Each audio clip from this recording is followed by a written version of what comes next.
जय सिया राम। प्रभु से आज्ञा पाकर वे सभी समुद्र के किनारे गए और समुद्र के तट पर कुशासन बिछाकर वहीं बैठ गए। तब जामवान ने उन्हें बताया कि ये प्रभु श्री राम हैं और उनकी सारी कथा कही और बताया कि उनकी पत्नी सीता को राक्षस उठा ले गया है और इस तरह वह इधर इस दिशा में ले गया है, दक्षिण दिशा में ले गया है, तो हमें उनकी मदद करनी चाहिए।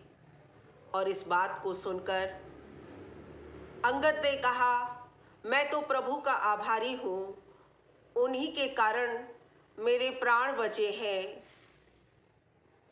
और उन्होंने मुझे अपनी शरण में लिया है, तो मैं यथासंभव उनकी सहायता करूँगा। तब जामवान ने श्री राम और उनकी पत्नी सीता हरण की कहानी सुनाई।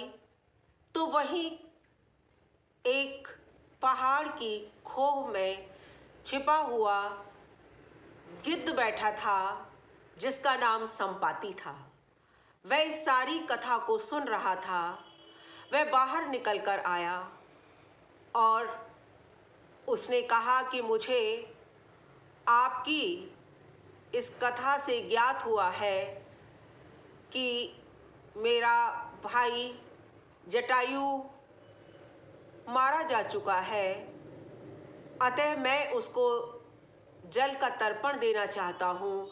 आप मुझे समुद्र तट पर ले चलें। और तब संपाति ने अपनी सारी कथा सुनाई। उसने बताया, मैं और मेरा भाई जटायु एक बार दोनों साथ साथ आकाश में बहुत ऊंचे उड़ रहे थे और हम दोनों ने ये निश्चय किया कि आज हम इतना ऊंचा उड़ेंगे कि सूरज को छू लेंगे।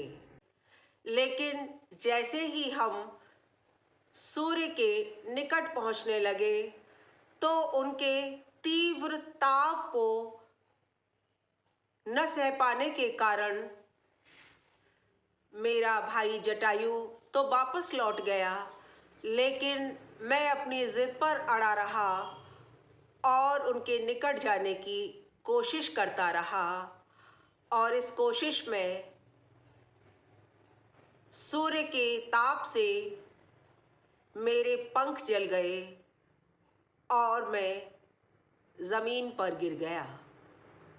और तब से मैं यहाँ इस पहाड़ की खोह में रहता हूँ।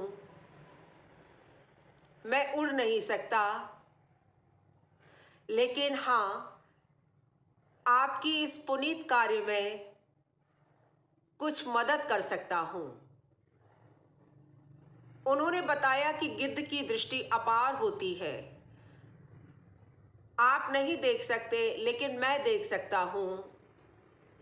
देखिए, वहाँ सामने बहुत दूर समुद्र के उस पार दक्षिण दिशा में त्रिकूट पर्वत पर लंकापुरी है और वहाँ का राजा रावण है। वहाँ पर एक वाटिका में सीता जी चिंतामग्न बैठी हैं। मैं देख पा रहा हूँ, आप नहीं देख सकते, इसलिए आप किसी तरह समुद्र के उस पार त्रिकूट पर्वत पर स्थित लंकापुरी जाइए। वहाँ सीता आपको मिल जाएंगी। संपाति से उन्हें यह तो ज्ञात हो गया कि माता सीता लंका में है और वो लंकापुरी समुद्र के उस पार है। लेकिन अब समस्या ये थी कि समुद्र के उस पार कौन जाए, क्योंकि सभी को अपनी शक्ति पर पूर्ण विश्वास नहीं था। तब जामवान ने हनुमान जी से कहा कि आप इस कार्य को करने में सक्षम हैं। मैं जानता हूँ आप में अपार शक्ति है। तब जामवान ने उन्हें बचपन की वो कथा याद दिलाई कि हे हनुमान, आप जब छोटे थे तो आपने यूं ही खेल खेल में एक बार सूर्य को अपने मुख में दबा लिया था। चारों तरफ अंधकार हो गया था। सारी पृथ्वीवासी त्राहि त्राहि कर उठे थे। तब देवताओं के राजा इंद्र ने आप पर वज्र से प्रहार किया था, जिससे आप मूर्छित हो गए थे। तब आपके पिता पवन देव ने अपना प्रवाह आकाश में ही रोक लिया था, जिससे तीनों लोग परेशान हो गए। उनका श्वास रुक गया और तब उन्होंने पवन देव से प्रार्थना की। तो पवन देव ने कहा कि यदि आप मेरे पुत्र हनुमान को अपार शक्ति या दिव्य शक्ति का आशीर्वाद देंगे तो मैं अपना संचरण फिर से पहले जैसा कर दूंगा।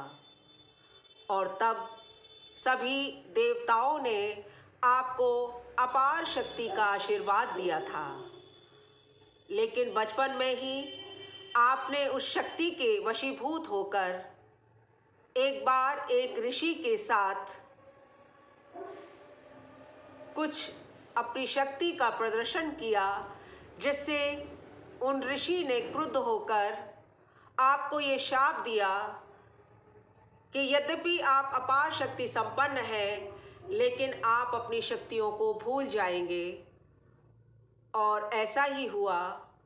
आपको अपनी शक्तियों का स्मरण नहीं था। उन्होंने ये भी कहा था कि यदि कोई आपको आपकी शक्तियों को याद दिलाएगा तो आप पुनः दिव्य शक्ति संपन्न, अपार शक्ति संपन्न हो जाएंगे। तब हनुमान जी को उस अपनी अपार शक्ति, उस दिव्य शक्ति का स्मरण हुआ और तब वे अपने विशाल रूप में आ गए और उन्होंने ये प्रण किया कि वह माता सीता का पता लगाएंगे और जब तक उनका पता नहीं लगाएंगे तब तक वे यहाँ पर वापस लौटकर नहीं आएंगे। और इसी के साथ रामचरितमानस का चौथा कांड, किष्किंधा कांड, पूर्ण हुआ। जय सिया राम, जय सिया राम।